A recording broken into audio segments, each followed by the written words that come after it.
Hello, and welcome to the Dialogue on Dialogue podcast. In 1956, Earl Nightingale recorded The Strangest Secret, launching a new era in self-improvement. Over his lifetime, he created thousands of radio and audio programs exploring success, purpose, and meaning. This project is my personal reflection on those ideas, what they meant then, and how they apply now, as I work to put them into practice, and invite you to come along for the ride. Episode 46. You are never too old. As Earl Nightingale reminds us, people don't need to be educated nearly as much as they need to be reminded. This series is about remembering the truths we probably already know and learning how to live them. This week's episodes are brought to us by William Krause III's Day Laborer Services. Do you have a hard time finding quality day laborers? Do you feel like your $2.25 an hour just don't go as far as it used to? Are you tired of day laborers without a firm command of the Queen's English? Well, look no further. Back in the 1990s, Billy Krause was the president, CEO, and chief laborer of Route 66 Lawn Care. And now, after nearly 30 years and several what some might call character building experiences later, he's back and ready to sweat for you. Do you need help with weed whacking, corporate IT systems oversight, lawn mowing, data center security protocols, yard raking, mortuary services, or leaf blowing? Look no further than Billy Krause. I can assure you that he will give you an honest day's work for about $18. So whether your data center just got hacked by the Chinese Communist Party, your retaining wall looks to be sagging a bit, or dear old Aunt Betty finally moved on from this world, Billy's got a can-do attitude and a price point that raises absolutely no further questions. Call Billy. Ask him what $18 a day can get you. This is a satirical ad. No one's paying me anything. Although, for $18, you could get a day's worth of Billy. Earl opens this episode with a short but powerful challenge of one of the quiet assumptions many of us carry, that our most meaningful years, our most meaningful contributions belong to the younger years of our lives. He reminds us that history tells a different story.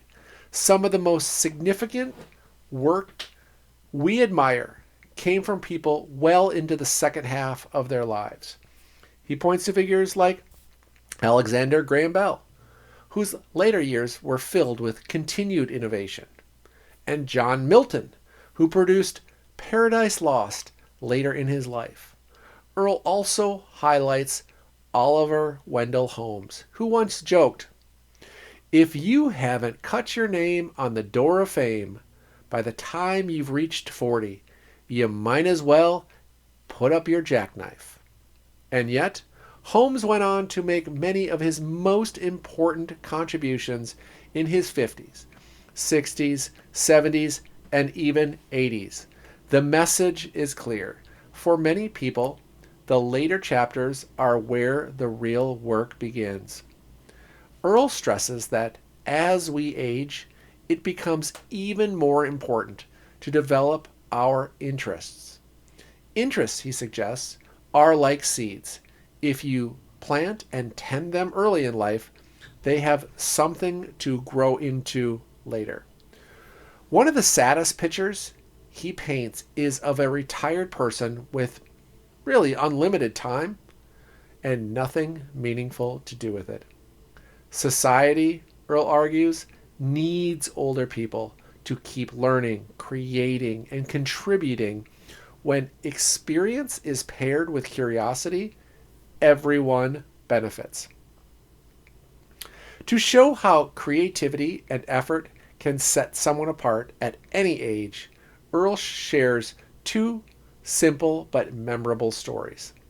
The first is about a 70-year-old shoe salesman that worked during the Great Depression. Broke and struggling, he decided to do something different. He didn't just sell shoes, he thanked every customer, whether they bought anything or not. He asked each person who came in for the names of 3 friends, and later he would send those friends a handwritten note inviting them to come see him if they ever needed shoes. Over time, he became one of the most successful salesmen in the area. Not because of luck, but because of attention and care. The second story is about a woman, an elderly woman, who ran a fruit stand along the side of a busy highway. With every purchase, she would toss in an extra piece of fruit. When customers asked her why, she would simply say, "Oh, just because."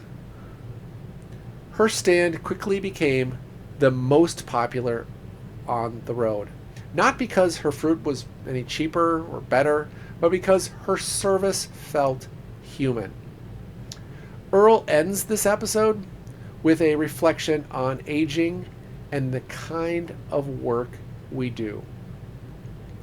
He suggests that people who continue to engage their minds through learning, thinking, and creating often seem to age more slowly than those who rely only on the physical labors.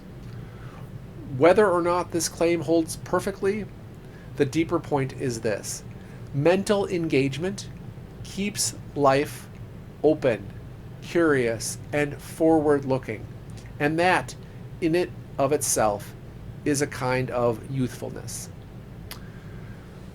What this episode leaves me with is a quiet sense of permission. Permission to start again, to go deeper. Permission to believe that the most meaningful chapter might still be ahead. Maybe age doesn't close doors.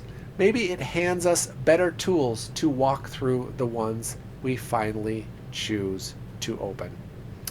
Until next time, remember, the answers are older than we are and just as relevant today.